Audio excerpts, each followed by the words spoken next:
So why I think it's important to have a strong neck. Anybody ever been in a classroom, hear a sound, like something breaking, a crying, and all of a sudden you're like that, and you're like, oh, what was that? And you feel something just doink, just slip out.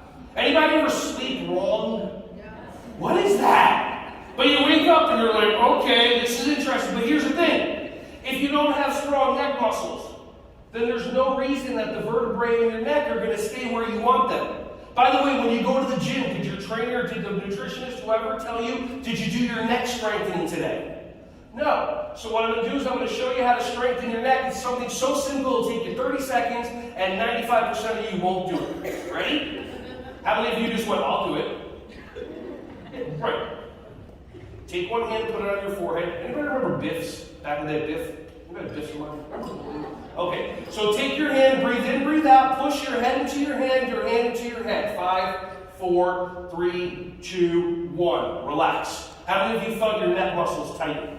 Okay, how many of you were like, I have neck muscles? Okay, take your hand, put it behind the back of your head. Breathe in, breathe out, push. 1, 2, 3, 4, 5. Relax. Feel your neck tighten. Little movements. Take your hand, put it on the side of your head or your wig. Ready, set, go. Push. 1, 2, 3, 4, 5. Breathe in. Breathe out. Let's go to the other side. Ready, set, go. Push. 1, 2, 3, 4, 5. Relax. Okay. Check in with your neck. Anybody feel anything like dunk?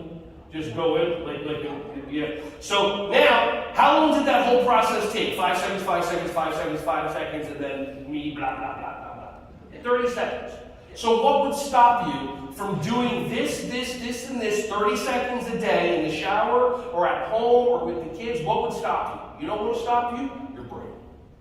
Because your brain is going to tell you things like, right, I'm going to say something and your brain's going to say something. I recommend that you write down or put a reminder in your phone when you have a chance to do your neck exercises. Now be quiet. So your brain can say something like, I don't need to write it down, I'll remember. And your heart and your gut are going, you don't remember anything.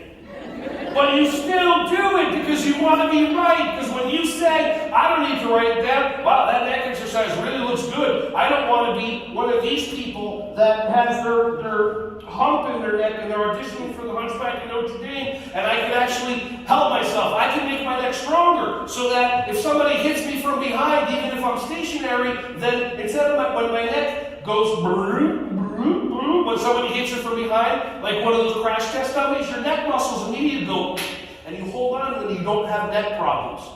All these things can happen. How many of you are going to write something down and remember how to do it and jot it? How many of you, your brain's going, I'll remember, and really you're not going to? So it's okay, because now you get to experience your brain versus your heart and your gut. Welcome to the battle.